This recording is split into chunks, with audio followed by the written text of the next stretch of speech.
اور انشاءاللہ اگر اپنے آپ میں آدمی مخلص ہے تو اللہ تعالیٰ اس کو قبول فرمائے گا.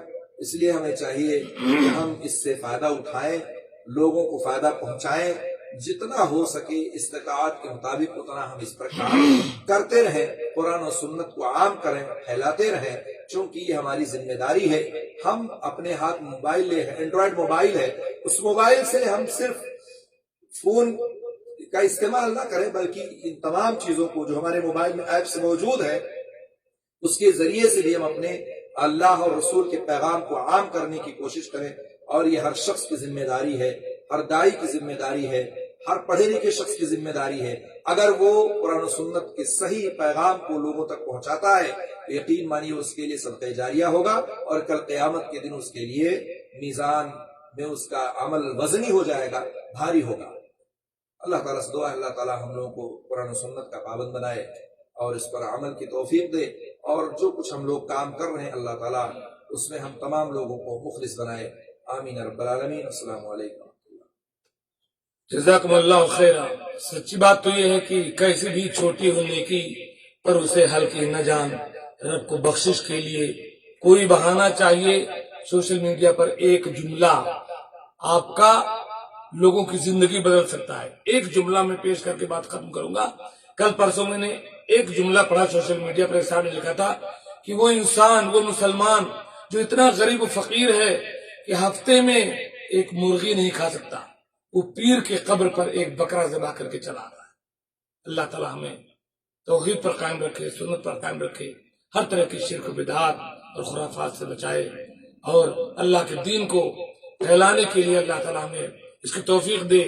زمانے کو پیام حق سنانے کی ضرورت ہے، خدا کے دین کی جانب بلانے کی ضرورت ہے. السلام علیکم ورحمۃ اللہ وبرکاتہ.